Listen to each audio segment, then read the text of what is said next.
que estudiemos el tema que Claudio puso ahí en carpeta, porque lo venimos conversando hace mucho rato con Claudio de que necesitamos estudiar con respecto a la misión del remanente, ¿ya?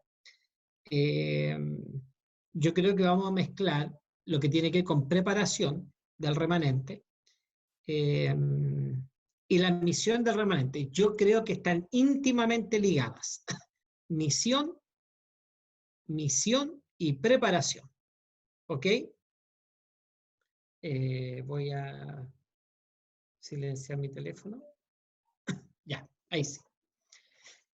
Si yo les preguntase después de lo que nosotros hemos estudiado hasta aquí, hasta esta altura de, ya no sé, es posible que llevemos casi 2 meses, o más o menos como 2 meses, o quizás pasamos porque empezamos antes de Semana Santa, y ya semanas, a ver, no, un poquitito más, como mes y medio llevaremos estudiando. Y de acuerdo a lo que estudiamos y de acuerdo a lo que ustedes también saben que traen, ¿cierto?, desde antes de este estudio, cuando nosotros hablamos de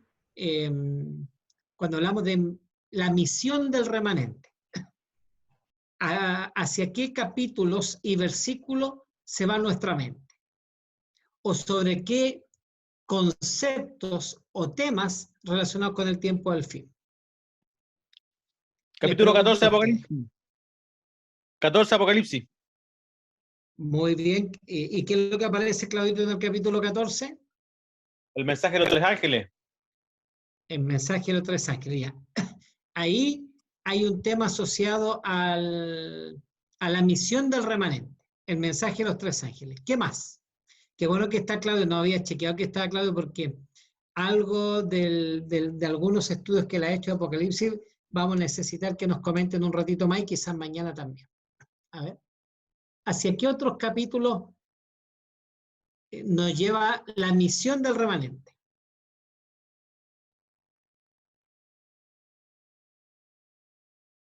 Mateo 24. Muy bien, Jinky. Yo pensé que yo iba a tener que decir Mateo 24, 14. ¿Alguien puede leer Mateo 24, 14?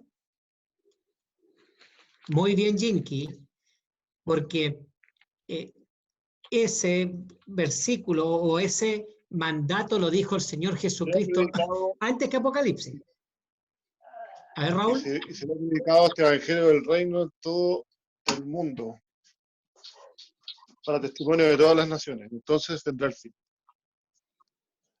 Fíjate que yo no sé si ustedes se han dado cuenta, pero yo constantemente quiero que ustedes vayan a Mateo 24. Mateo 24 es, en el capítulo Mateo 24 está todo lo que dijo Daniel y todo lo que dijo Juan. Y todo lo que dijo Juan. Entonces, esas son palabras de Cristo, ¿ya? Esas son palabras de Cristo, en la cual, fíjate el lenguaje que él usa, y será predicado el evangelio para testimonio de todas las naciones, y entonces vendrá el fin. Ya. Antes de que se desencadenen todos los eventos finales, que van a ser cortos, fuertes, pero cortos, tiene que ser predicado el evangelio. Sigamos uniendo Apocalipsis. ¿En qué otras partes Apocalipsis muestra lo que está asociado a la misión? A la misión. Mateo 24, Claudio Manrique habló sobre Apocalipsis 14. Me extraña que no aparezca un texto, un capítulo en particular, que ya lo estudiamos acá.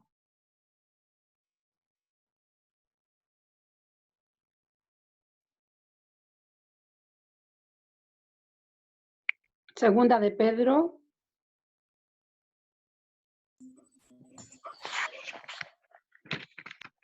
Quiero que nos vayamos a Apocalipsis principalmente. Misión del remanente. Apocalipsis 10:11. Muy bien, bien, Paula.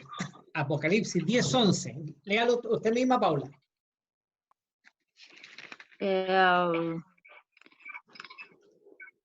Y él me dijo, es necesario que otra vez profetices a muchos pueblos y naciones, lenguas y reyes. Ese es un versículo que es clave para nosotros como iglesia. ¿Ya? Se refiere al gran trasco. Alguien puede buscar en el mismo capítulo 10, cuando habla acerca del juramento que hace el ángel. Si alguien puede leer el juramento. Este es un versículo clave para nosotros como iglesia porque... El versículo 6, yo lo Léalo. leo. Y juró por el que vive por los siglos de los siglos, que creó el cielo y las cosas que están en él, y la tierra y las cosas que están en ellas, y el mar y las cosas que están en él, que el tiempo no sería más. Y el versículo 7. Sino que en los días de la voz del séptimo ángel, cuando él comience a tocar la trompeta, el misterio de Dios se consumará, cuando él lo anunció a sus siervos los profetas, como él lo anunció a sus siervos los profetas. Fíjate que el remanente, este capítulo trae mucho lenguaje apocalíptico y a nosotros nos ubica en un momento especial. Está hablando del nacimiento de la iglesia remanente, nuestra iglesia. Está hablando de la misión que va a tener esa iglesia. Está hablando del tiempo del fin, asociado en alguna parte, por ahí si alguien lo encuentra, dice que el tiempo no sería más, si alguien lo encuentra esa parte, lo puede recalcar y leer. Pero fíjate que dice que cerca... Del versículo 6. Final del versículo 6. Dice, y el mar y las cosas que están en que el tiempo no sería más. Ya. Fíjate que aquí los teólogos, aquí hay, con respecto a esta frase, que el tiempo no sería más, hay dos aplicaciones y las dos son válidas. ¿Ya? Una está poniendo la situación en el tiempo del fin, ¿ya?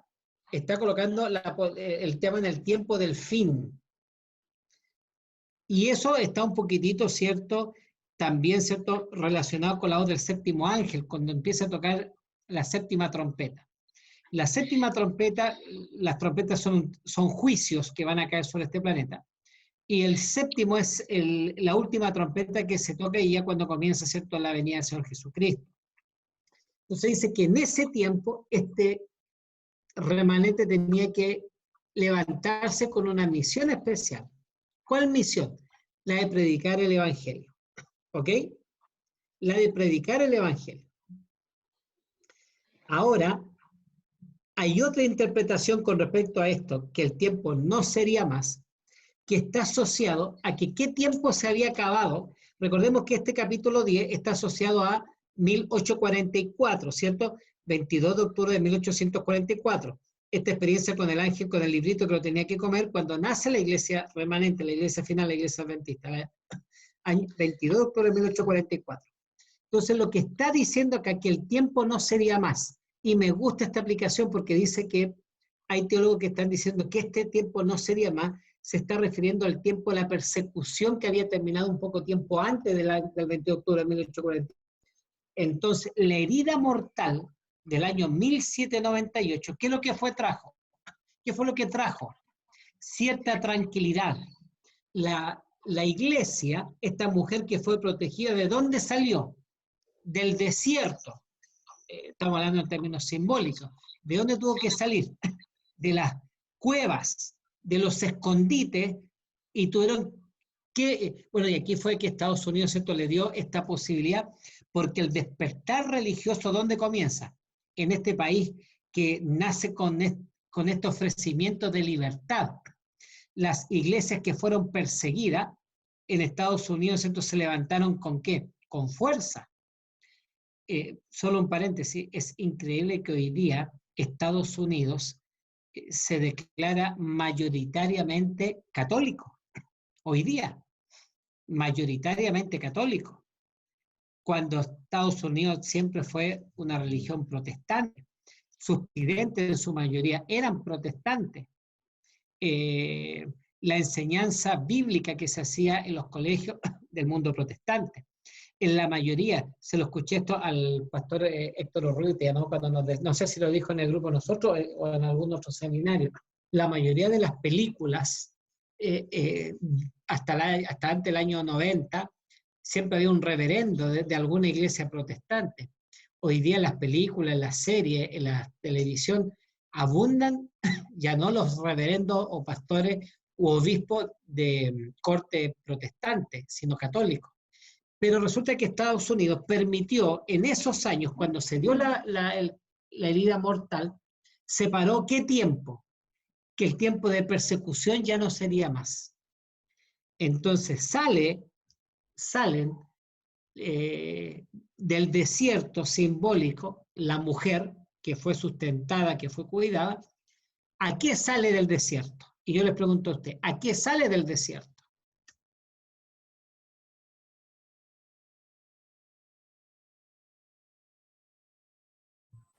Abra los micrófonos. ¿A qué sale del desierto? Predicar. Sale del desierto para predicar. Para predicar. Ahora, temas que nosotros estamos asociados al remanente que vamos a seguir en estos días dándole vuelta. Por ejemplo, que ya estudiamos algo, el capítulo 10 ya lo estudiamos, eso es remanente y misión. Estudiamos sobre la lluvia tardía, temprana y tardía. ¿Qué es lo que es eso? Misión.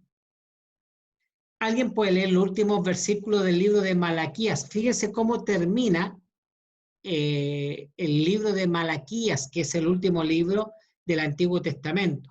¿Alguien puede leer los últimos versículos, lo que está asociado a al Elías?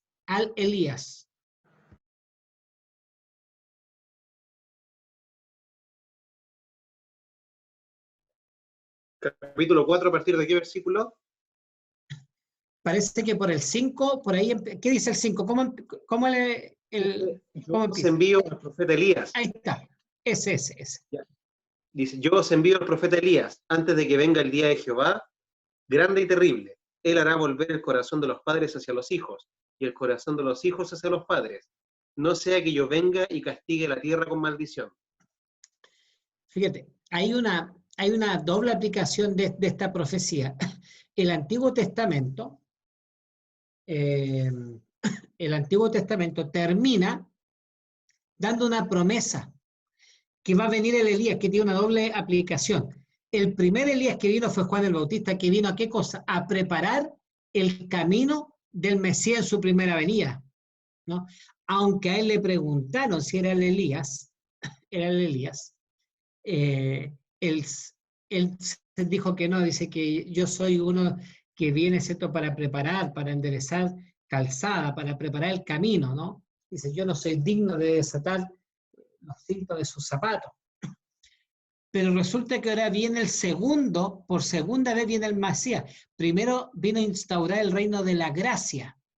Ahora viene a instaurar el reino de la gloria. En su segunda venida, viene a instaurar su reino de la gloria. Y tiene que aparecer la última aplicación de esta profecía de Malaquías, el Elías escatológico. ¿Y quién es el Elías escatológico? Nosotros. Ahora, hay un Elías escatológico verdadero, que es el remanente, y hay un Elías escatológico falso. Si ustedes se recuerdan, cuando estudiamos el capítulo 12 y aparecen estas dos bestias, la bestia que sale del mar y la bestia que sale de la tierra, la bestia que sale de la tierra, parecía cordero pero hablaba como dragón, más adelante aparece como el falso profeta. Fíjate el nombre que se le da en el Apocalipsis, en el capítulo 16 en adelante. Se le llama el falso profeta. ¿Por qué ustedes creen que se le llama el falso profeta?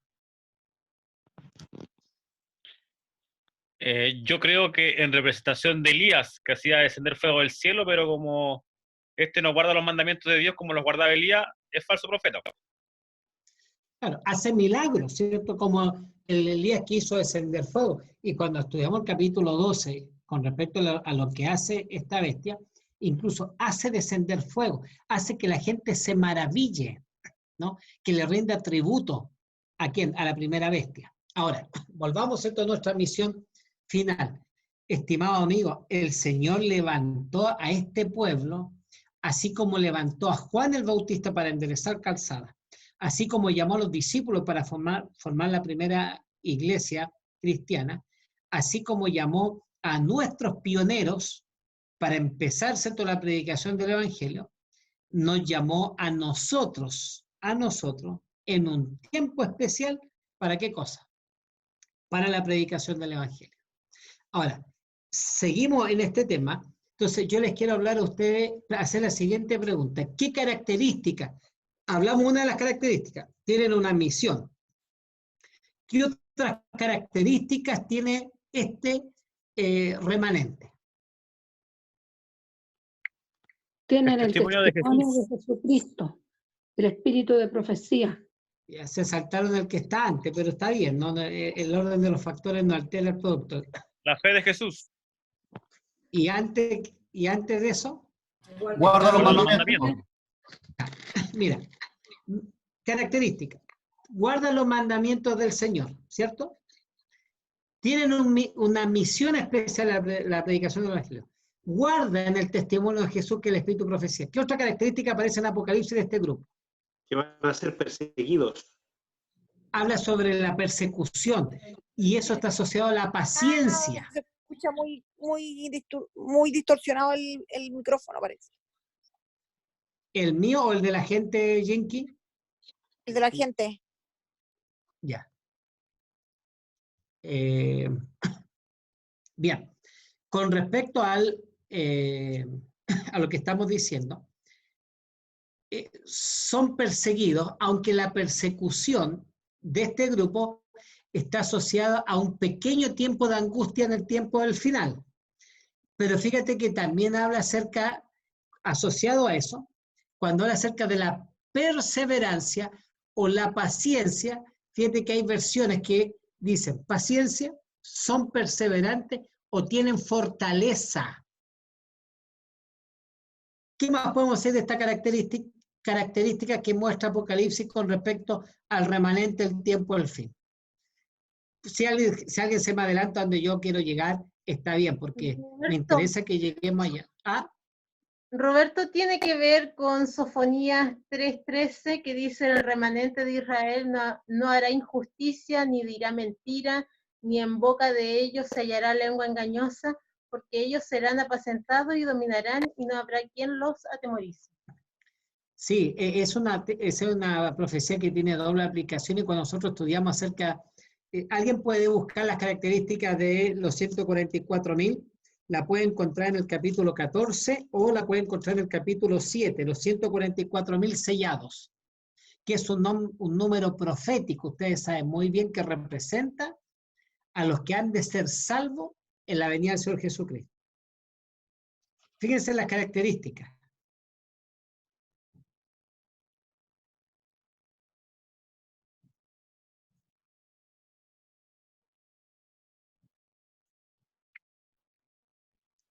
Dice que no se contaminaron con mujeres,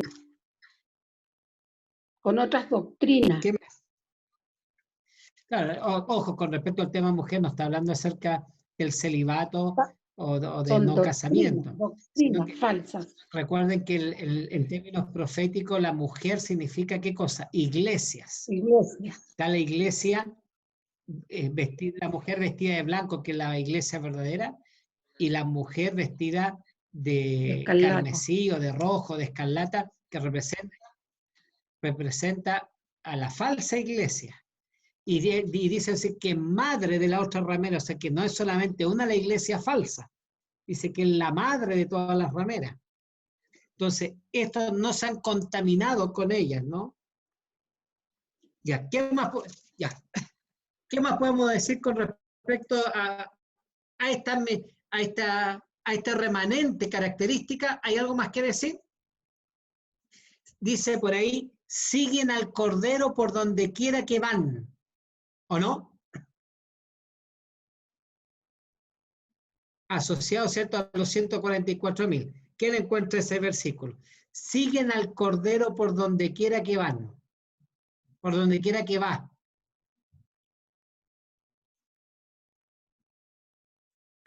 Dice que son sin mancha. Son sin mancha, ¿ya? ¿Ya? ¿Alguien me puede hacer un resumen de las características?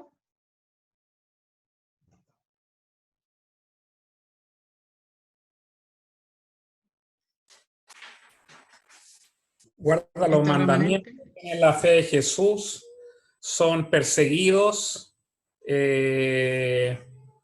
siguen al Cordero, son sin mancha, son leales a Dios. Ya. Voy a, ¿cómo lo digo? Vamos a poner los pies en la tierra en estos momentos. ¿Cómo andamos nosotros con, lo primero, cómo andamos nosotros con estas características? Más o menos. ¿Ya? Aún hay tibieza espiritual. Ay, Inesita, se me adelantó, pero bien. Vamos a la realidad del remanente, vamos al capítulo Somos 3, la Iglesia de la odisea Odisea. total, la odisea total, la odisea total. Vamos a lo que dice, y aquí Claudito, Manrique, quien quiera puede participar y hacer comentarios, pero me interesa Claudito Manrique porque él se ha dedicado a estudiar, especialmente en el último tiempo, las 7 iglesias, incluso estaba con la intención de escribir un material con respecto a esto. ¿Ya? Resulta que mientras, yo no sé si ustedes han comprado algo por internet, no sé si ustedes en algún momento se han llevado un fiasco con algo en la vida real, está lo que es el ideal y la realidad, ¿o no? Aquí el único ejemplo que nos vamos a poner es lo de algún matrimonio que aparezca por ahí, porque muchas veces, que esto no termine en una pelea, esto era tan especial en algún momento y después la realidad trajo otras cosas, ¿no? Porque Apocalipsis presenta a un grupo ideal que tiene que ser real, pero el Señor en el capítulo 3, mientras el Señor tiene estas expectativas con el remanente, la realidad nuestra dice así: el mensaje a la Odisea, ¿ya? El mensaje a la Odisea. Y escribe el ángel de la iglesia en la Odisea: he aquí el amén, el testigo fiel y verdadero, el principio de la creación de Dios dice esto.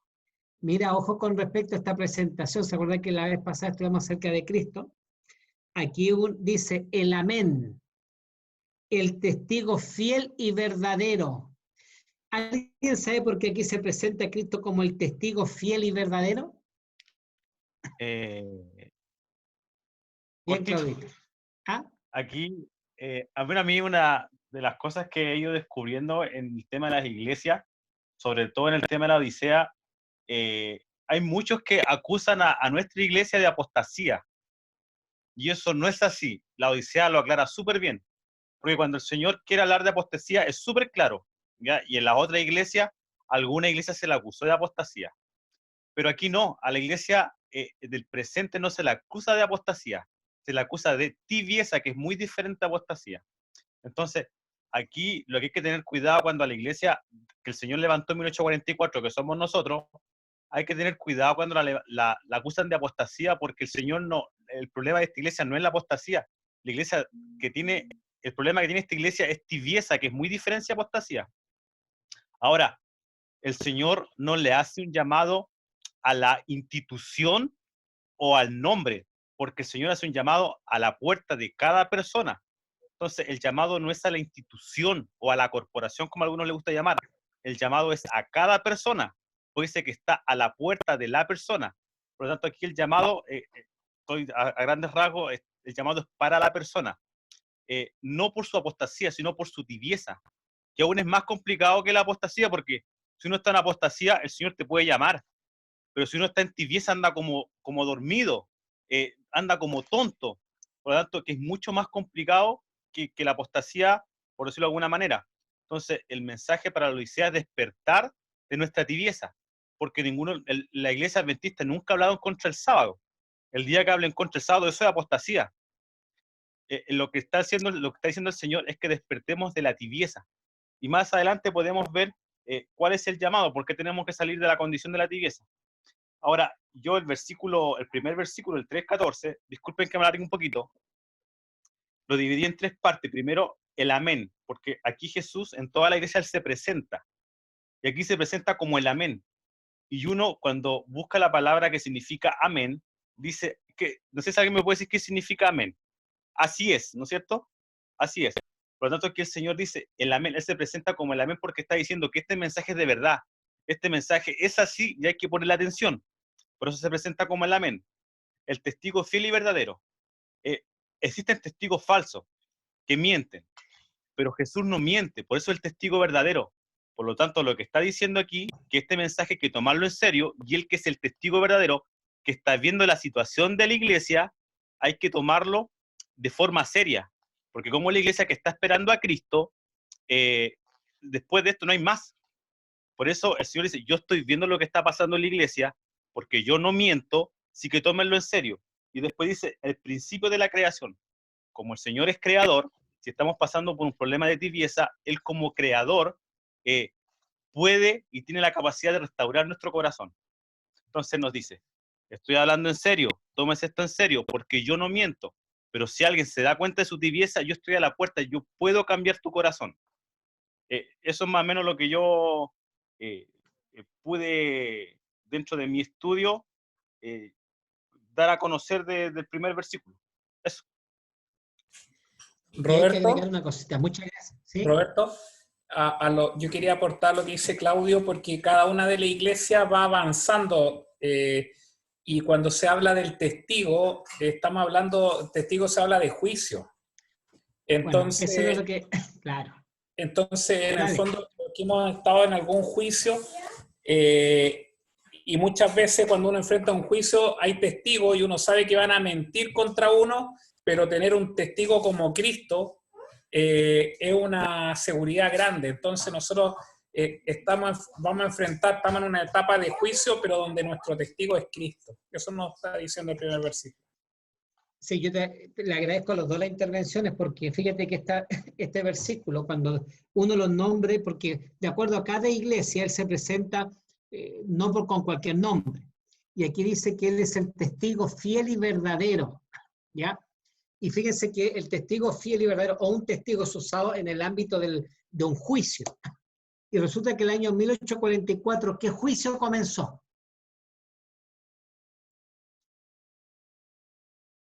Año 1844, ¿qué juicio comenzó?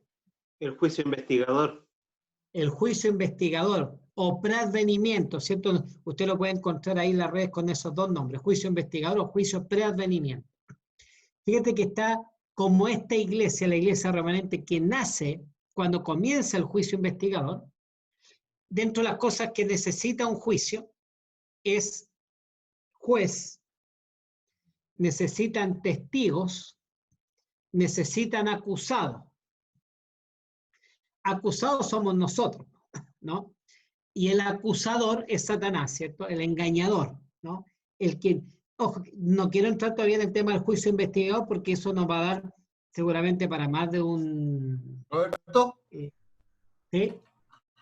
Y entonces Jesús sería el testigo, el abogado y el juez. Exacto. Pero ya vamos a estudiar eso, Jean-Pierre. No me quiero adelantar. Por eso, ¿cierto? Nuestra salvación. Pero los testigos no son los ángeles, solo consulta. ¿Ah? Los testigos no son los ángeles. Sí, pero él también es testigo. Pero él es nuestro abogado, y los testigos no serían los ángeles. Pero dice ahí, ¿qué es lo que dice él ahí? Ojo, ya vamos a entrar al tema del juicio. No quiero generar ahora que nos contradigamos en algunas cositas, pero dice, él es el testigo fiel y verdadero. ¿Ya? Vamos a... El Código Penal dice que el abogado no puede ser testigo, es conflicto de intereses. Ya, pero vamos a andar en este asunto. Pero fíjense que hay un juicio en el tiempo del fin, que ya comenzó. ¿Cuándo comienza? El año 1844. Ya vamos a andar acerca de eso. y el Señor se presenta aquí como el testigo fiel y verdadero, ¿ya? Como el testigo fiel y verdadero. Ahora dice, el principio de la creación de Dios dice esto: yo conozco tus obras. 2 puntos. Aquí lo que debiese decir, ¿qué cosa? Yo conozco tus obras. Y usted ya mencionó la obra del remanente. Aquí tendría que decir, eres misionero. Tienes una misión profética. Tus vestiduras son blancas. No estás contaminado con mujeres. Asociado, ¿cierto?, al tema de las falsas profecías. Eres paciente. Guarda los mandamientos. Esas son las características que debiesen salir aquí, ¿o no? Porque la iglesia de la Odisea está mostrando la iglesia del tiempo del fin. Pero resulta que aquí nos encontramos con qué cosa. Yo conozco tus obras, que ni eres frío ni caliente. Ojalá fuese frío o caliente. ¿Qué significa esto, no? La frialdad. ¿Por qué es preferible la frialdad a la tibieza? Porque fíjate, cuando hablamos de que ojalá fuese tibio o caliente, al tiro Claudito te doy la palabra. Si fuésemos calientes, maravilloso, porque si hablamos de caliente, eso está asociado al fuego, al descenso del Espíritu Santo. Es una característica positiva a la vida espiritual. Tibieza debiese estar más cercano a ser caliente que frialdad. ¿Cómo puede ser que algo frío, que está mucho más lejos que la tibieza, de lo que el Señor espera de su pueblo, puede ser mejor que la tibieza?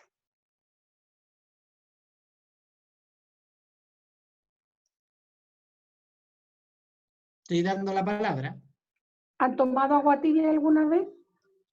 Dan deseos de vomitar. Y el Señor dice, por cuanto eres frío, tibio, no frío ni caliente, te vomitaré de mi boca. Correcto. Un paréntesis, sí. Yo creo que también... Pero solo una persona. Le voy a pedir a Arturo. Arturo está, ¿cierto? Si Arturo está por ahí, le voy a pedir, porque él es bien rápido para buscar. Yo me recuerdo que hay una información asociada a la Odisea. Se dice que cerca de la Odisea habían aguas termales. ¿Ya? Si nos busca la información ahí, se googlea algo relacionado con eso. Ya, Jinky, dale. Que yo decía que también sobre lo que es la frialdad y lo que es la tibieza, a diferencia de lo que es la frialdad habla de algo que es totalmente el carácter como es la persona. En cambio, lo tibio es que no es ni de un lado ni del otro. Donde está más cómodo se va. Es distinto. Entonces, por eso Dios nos vomita, dice, nos vomitará de su boca, porque no tenemos una decisión, sino que estamos donde calienta el sol. Gracias, Jinky. Sí, si nosotros lo llamamos a nuestra vida práctica, hay una explicación Roberto. Práctica. ¿Quién, Claudio? Sí. Dale. Mira, a veces nosotros creemos que es peor estar frío que tibio, porque uno piensa, no estoy tibio, me falta poco para llegar a ser caliente. Entonces, a veces hay un mal concepto que a veces uno cree, no estoy tibio, y lo peor es que a veces uno reconoce que está tibio. Y a veces pienso, no, estar tibio es estar más cerca que estar frío de estar caliente. Quiero leer una cita del Espíritu Profecía que dice lo siguiente con respecto a la tibieza, y es bastante dura con respecto a eso. Primero, porque nos afecta nuestra salvación. Y segundo, dice lo siguiente. Esto está en Joya de los Testimonios para la Iglesia, en la página 188. La pluma inspirada comenta lo siguiente: el Señor le agradaría que los tibios que creen que son religiosos nunca hubieran mencionado su nombre. Son una carga continua para los que anhelan ser fieles seguidores de Jesús y con una piedra de tropiezo para los incrédulos. Claudio, te pido un favor, ¿puedes volver a leer la cita? Porque como que se cortó en algún momento. Ya la leo de nuevo. al Señor le agradaría que los tibios que creen que son religiosos nunca hubieran mencionado su nombre. Son una carga continua para los que anhelan ser fieles seguidores de Jesús y son una piedra de tropiezo para los incrédulos. ¿Ya? Aquí es un mensaje para nosotros, ¿ya? Y el tema de la tibieza, el Señor también lo habla en Mateo capítulo 10, 37-38. Si me permiten leerlo. Mateo 10, 37-38. Dice lo siguiente. El que ama a padre o a madre más que a mí, no es digno de mí. El que ama al hijo o a hija más que a mí, no es digno de mí. Y el que no toma su cruz y no me sigue en pos de mí, no es digno de mí. ¿Ya? Y aquí está hablando de la tibieza, pues si estamos dispuestos a dejar todo por el Señor, que en algún momento va a tener que ser así, pues. Y si estamos tibios, no vamos a tomar la decisión. Eso.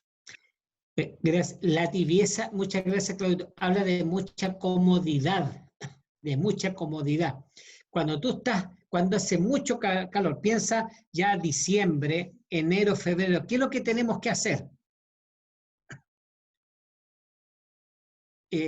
Arturo, ¿encontraste algo parece? Sí, ahí está un texto del comentario bíblico que dice, no sé si quiere que lo lea. Dale nomás. Se ha sugerido que esta expresión figurada, está hablando de la tibieza, debe haber tenido un significado especial para los cristianos de la Odisea. Uno de los principales lugares de interés de esta comarca es una serie de cascadas de agua salobre, provenientes de termas de Hierápolis. Las cascadas forman piletas naturales de agua tibia muy apreciados por los turistas.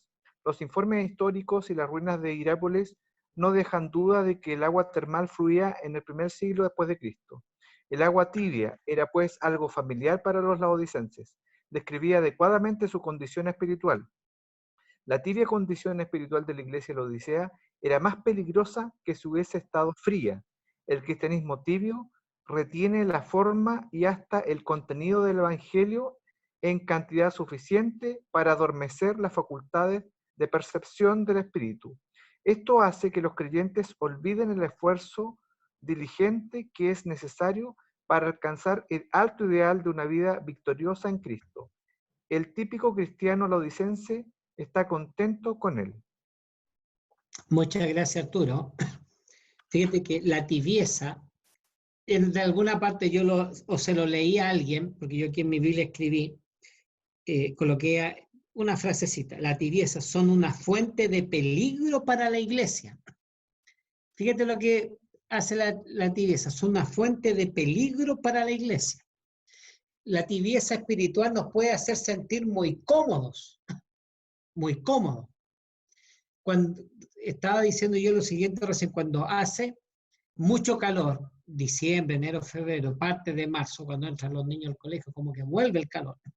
Algo tenemos que hacer nosotros, ¿para qué cosa? Para sentirnos un poco más cómodos. Ahora, todavía no llega el invierno duro, algo tenemos que hacer para abrigarnos, algo tenemos que hacer. Pero la tibieza está asociada ¿a qué cosa?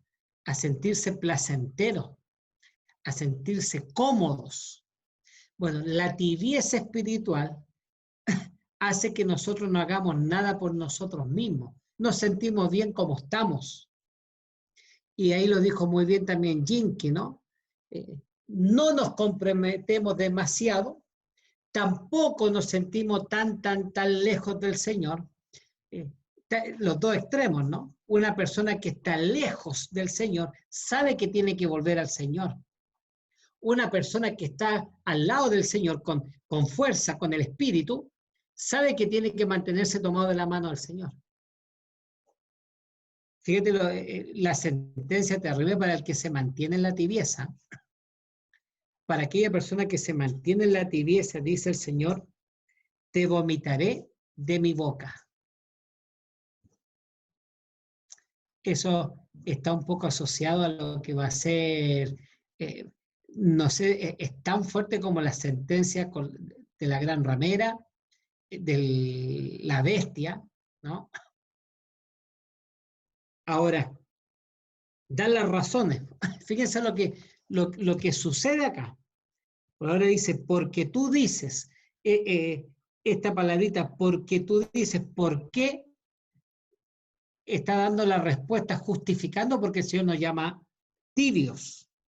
Porque tú dices, yo soy rico y me he enriquecido y de ninguna cosa tengo necesidad. Fíjate lo que decimos nosotros. Yo soy rico y me he enriquecido y de ninguna cosa tengo necesidad.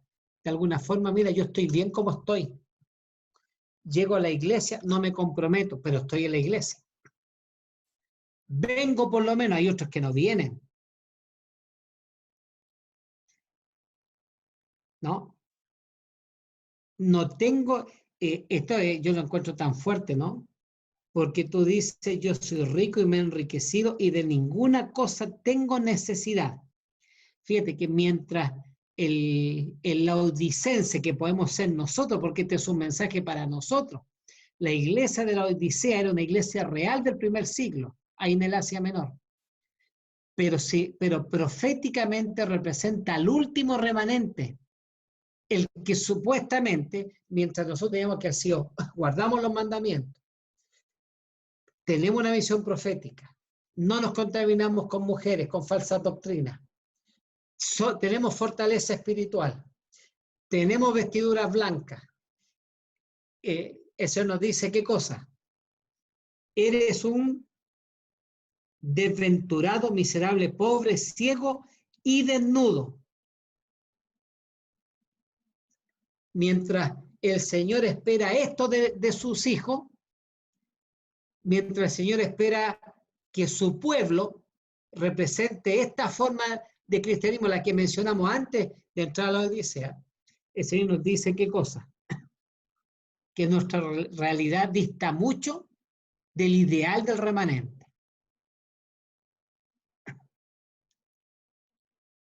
Podemos hacer algunas diferencias con respecto a cómo vivieron la fe, de acuerdo a lo que ustedes han estudiado y leído.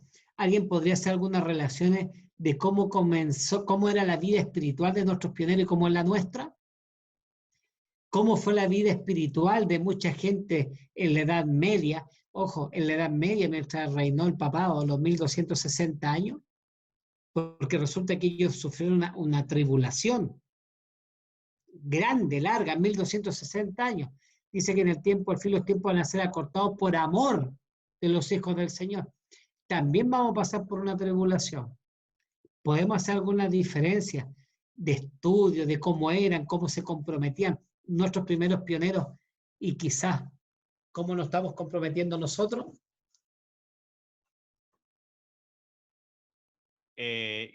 Guillermo Miller, cuando empezó con el mensaje de la venida de Cristo, dice el Espíritu Profecía en el conflicto de los siglos que él mismo se costeaba todo. O sea, él ni siquiera pedía ofrenda para sus viajes, él se costeaba todo. Eso demuestra el compromiso que ellos tenían con el mensaje. O sea, si bien Miller tenía una buena posición económica, dice que casi se empobreció predicando este mensaje. O sea, estaba dispuesto a darlo todo por Cristo, por el mensaje que fue, que bueno, después fue el chasco, pero si bien sabíamos que iba a pasar, él lo dejó todo. Nuestros pioneros también, la primera imprenta, no tenían ni para comer, pero ellos seguían adelante. Y a veces nuestro temor es lo que se viene adelante, si nos van a perseguir, si vamos a poder estar bien. Y eso quizá habla un poco de nuestra tibieza. Estamos dispuestos a dejar todo por Cristo, en un momento vamos a tener que hacerlo. Entonces, así como nuestros pioneros, como la Edad Media, que siempre, lo que pasa es que la iglesia siempre tuvo persecución. A la iglesia siempre la persiguieron. Lo que pasa es que ahora estamos en una burbuja, que en algún momento vamos a tener que salir.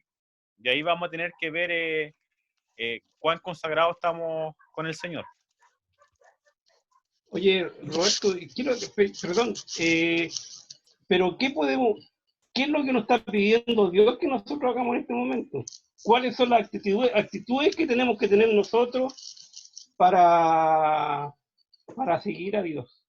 Oye, en el sermón de hoy día el pastor dio 3 características y yo creo que son las que tenemos que aplicar nosotros ahora para estar tibios.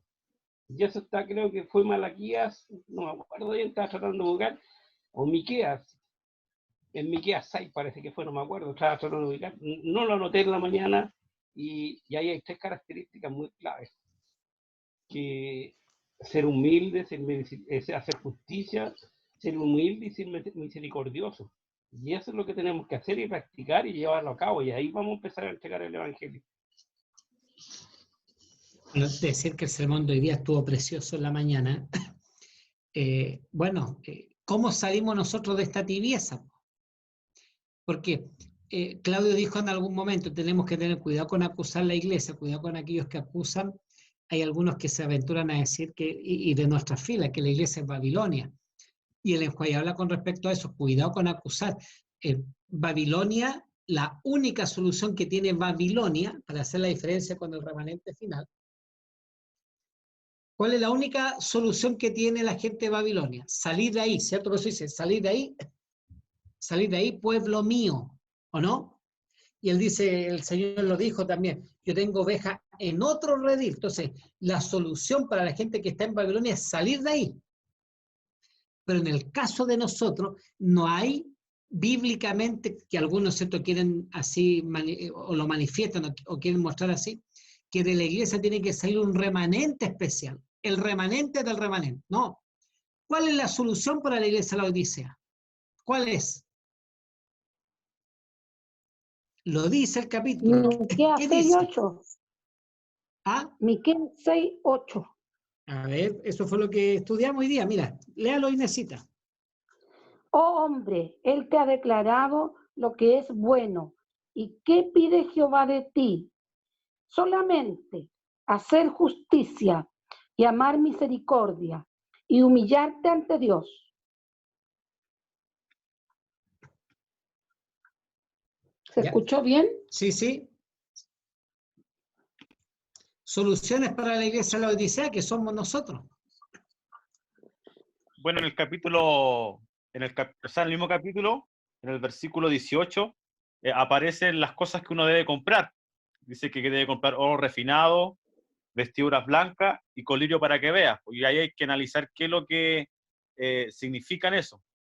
Ahora, dice, aquí el Señor dice que compres de mí. A lo mejor voy a parecer un poco fuerte lo que voy a decir, pero aquí el Señor se aparece como que está vendiendo algo. Y si bien la salvación es gratis, claro, gratis, que no suena mal lo que voy a decir, quiero explicarlo. Gratis entre comillas, porque lo que nosotros poseemos no puede comprar la salvación, pero hay algo que sí tenemos que hacer para obtener esa salvación, y eso está en Lucas 14:33, lo voy a leer. Dice, así pues, cualquiera de vosotros que no renuncia a todo lo que posee, no puede ser mi discípulo. O sea, lo que nosotros tenemos no puede comprar la salvación, pero lo que el Señor nos pide es que estemos dispuestos a dejarlo todo por Él. Fíjense que, ¿saben cuál fue el problema del pueblo de Israel? Cuando el pastor hoy día en el sermón nos preguntaba, ¿qué es lo que significa amar a Jesús? ¿No? Y después preguntó, ¿qué significa no amar a Jesús? Entonces, yo le puse ahí, participé de ese chat que él hacía, tener nuestro corazón dividido. Para mí ese es el problema de la Odisea. Cuando habla de tibieza espiritual, ¿habla de qué cosa? ¿De qué está hablando? De corazón dividido. ¿Nos gusta este mundo? Claro. ¿Por qué la gente tibieza? Si nosotros nos vamos a manifestar, espero que no se sientan conmigo si le estoy tratando de tibio. A lo mejor tú no te sientes tibio. Pero, ¿por qué existen tibios?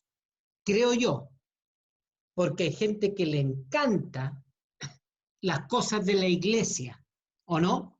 Por algo, ellos siguen asistiendo a la iglesia, se siguen sentando, siguen escuchando sermones, nos vivimos emocionando, pero también nos gusta ¿qué cosa?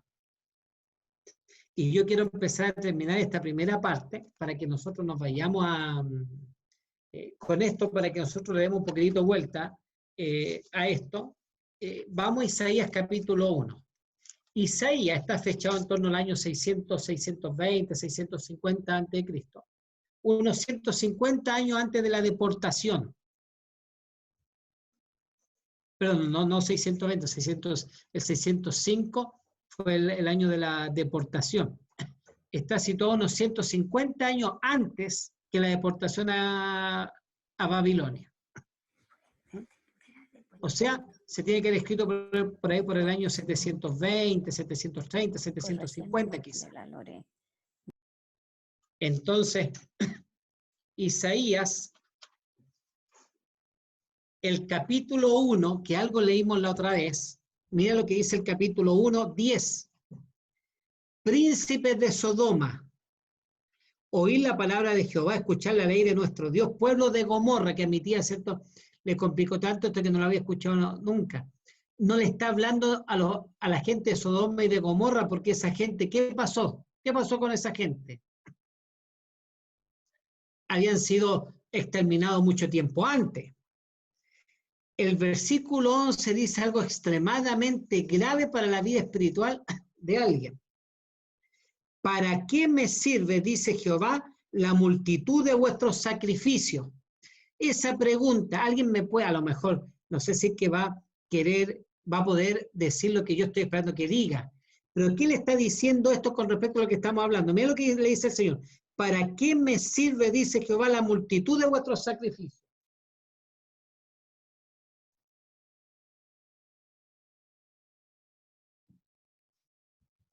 ¿Qué está queriendo decir eso? Que Él lo que quiere es el corazón.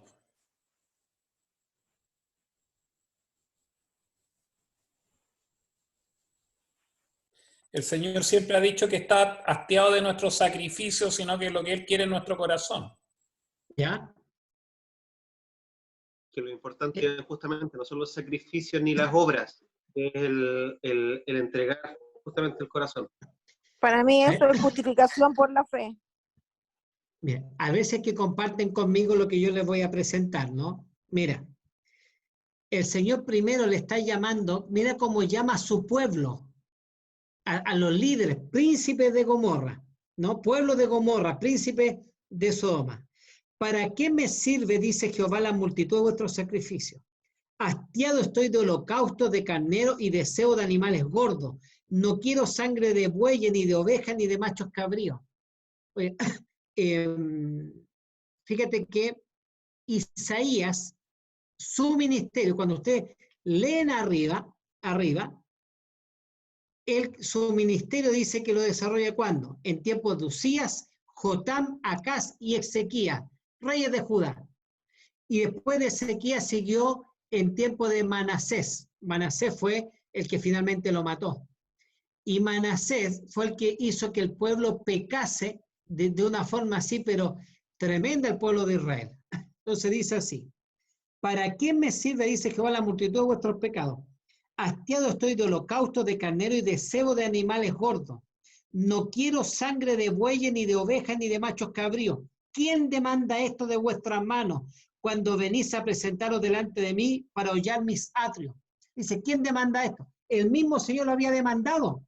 Y ahora le está diciendo, estoy hastiado de eso. No me traigáis más vana ofrenda. El incienso me es abominación, luna nueva y día de reposo.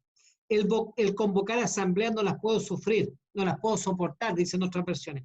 Son iniquidad vuestras fiestas solemnes. Miren, las mismas cosas que yo le había pedido.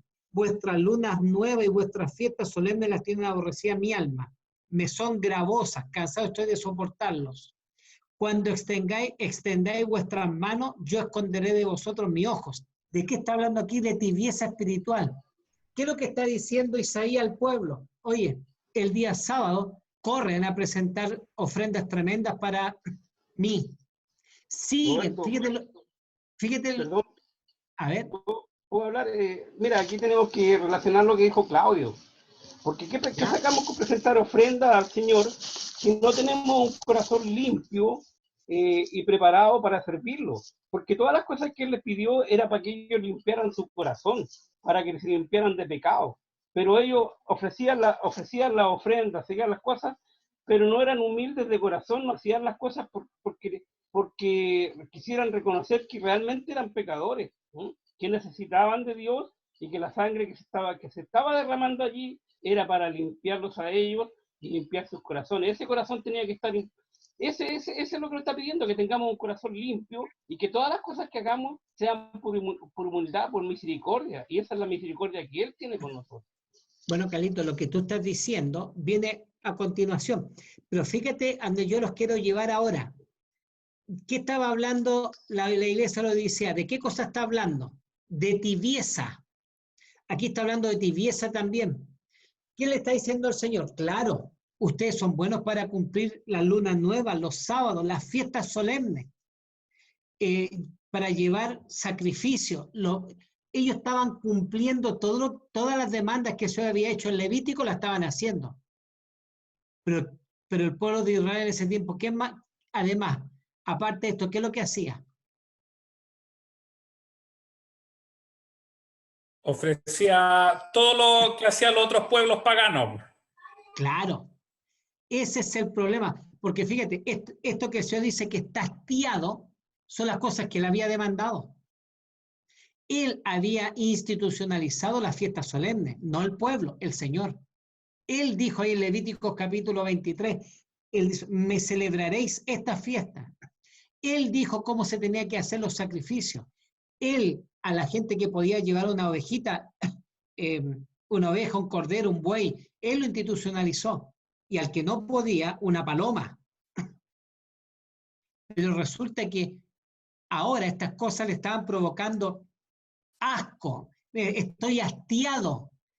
Lo mismo que términos similares a los de la iglesia de Odisea. ¿Sabes lo que le estaba pasando? Lo que está diciendo Claudio, ¿cierto?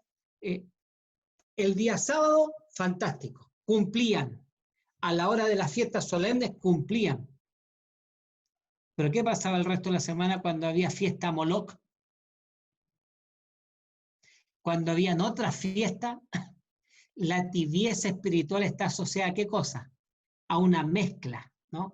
A mí me gustan las cosas del Señor. Me gusta que me hablen, me gusta que me prediquen, me gusta ir a la iglesia, me gusta encontrarme con los hermanos. Pero ¿qué también me gusta? También me gusta el mundo. Y ese es el problema de la tibieza espiritual. Ese es el problema de la iglesia de la Odisea. Ese es nuestro problema. Si nosotros empezamos a mirar así y empezamos a decir, yo conozco a mi hermano el que se siente detrás mío, delante mío, él es así, estamos equivocados. El que tiene un alto ideal, fíjate que el Señor lo que espera de nosotros es lo otro, y yo eso lo encuentro maravilloso el Señor, el sabiendo que somos los odicenses, el sabiendo que somos tirios, el sabiendo que nuestro corazón es dividido.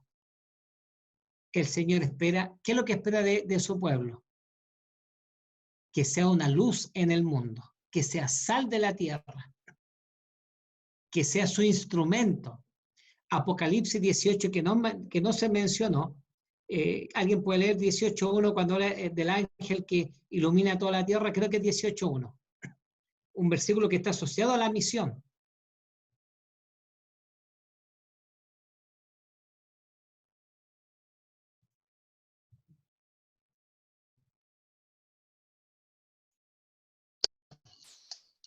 (18.1) dice, y después de esto vi otro ángel que descendía del cielo con gran poder, y la tierra fue alumbrada con su gloria.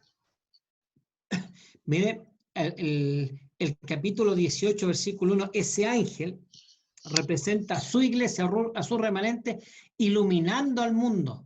Vosotros sois la luz del mundo. Vosotros sois la sal de la tierra.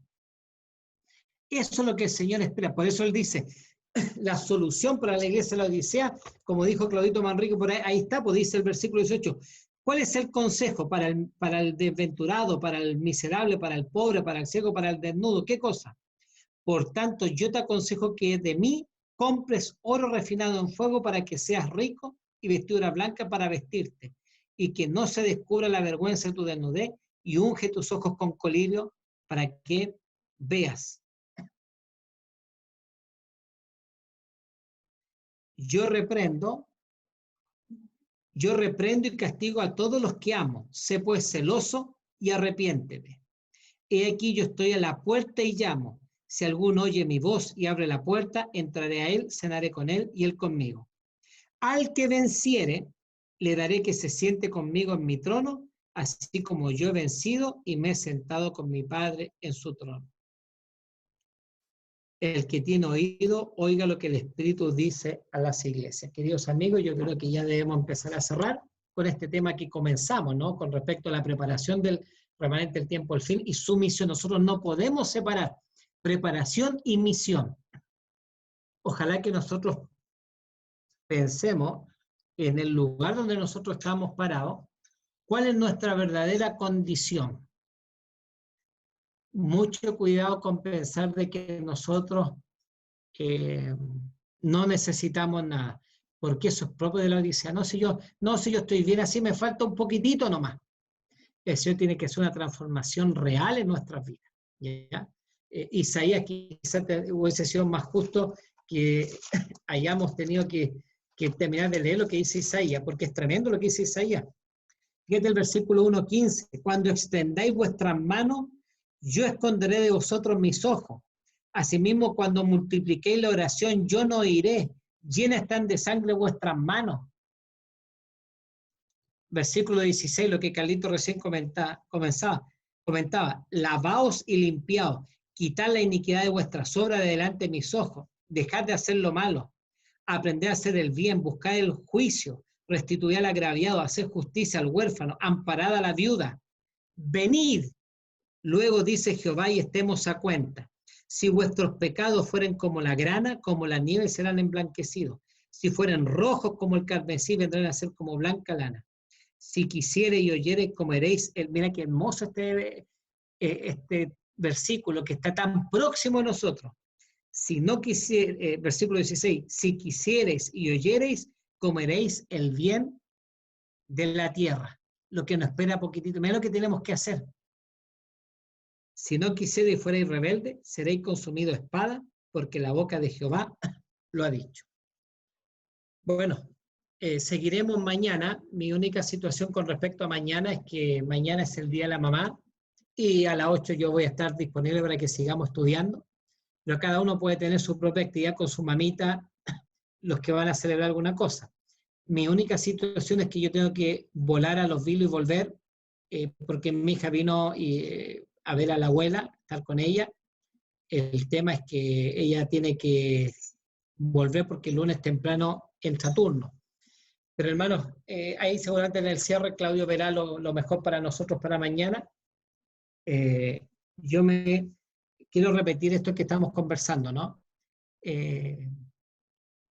Vamos a seguir esto, lo que Dios espera de su pueblo en el tiempo del fin, ¿ya? Tenemos grandes desafíos como iglesia, como remanente, claro, la predicación del Evangelio. Pero antes de cumplir nuestra misión, el Señor dice, venid primero y estemos a cuenta. Eso es lo que dice el Señor, ¿no? Primero venid y estemos a cuenta. En mi relación con el Señor Jesucristo, nosotros tenemos que con Él solucionar nuestros problemas, ¿no? Eso de hoy seguiremos, ¿cierto? Mañana, el martes, con esta misión profética, con esto que está asociado a la preparación del remanente. Es probable que el próximo estudio esté asociado a este mismo tema y ahondemos un poquitito en el capítulo 12 de Daniel, ¿no? Características claves que aparecen ahí del remanente, el tiempo, el fin.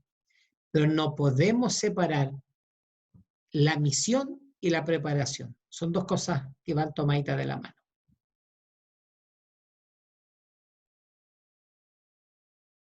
Bueno, queridos, hemos estudiado un día más, hemos avanzado en la misión de estudiar el libro de Apocalipsis. Le agradecemos a Roberto, agradecemos a cada uno de los que están conectados. Vamos a orar y nos vamos a despedir posteriormente. Raúl Marcón estará por ahí para que nos dirija en oración para despedirnos.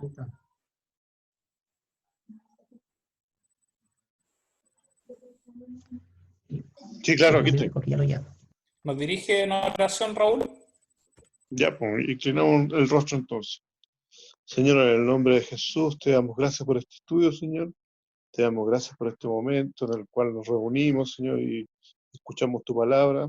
Te pedimos que nos sigas acompañando, Señor, que estés con nosotros, que estés con cada una de las personas que aquí están, que también representan a sus familias, que tengamos una noche de dormir y descansar en paz, Señor.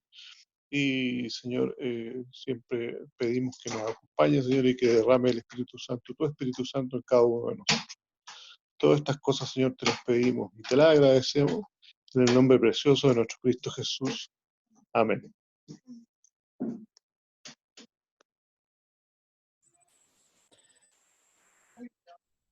Oye, Querido- Marcone tiene voz de tuto. Parece que no escuchó nada el Marcone. Felicidades a todas las mamitas que están conectadas. Sí, estaba ahí Lindo día meditando. mañana, Te pillé, Marcone. Ya, ahora sí, saludos para todas las mamitas, en especial a todas las que están conectadas. Gracias. Una dicha a ustedes, qué buena, abrazar a su madre. A mi mami. Gracias, muchas gracias. Bendiciones para todas las mamás y para todos ustedes. Gracias igualmente. Gracias. Un abrazo, que duerman bien. Oye, Claudio, da el dato del peluquero para no ir.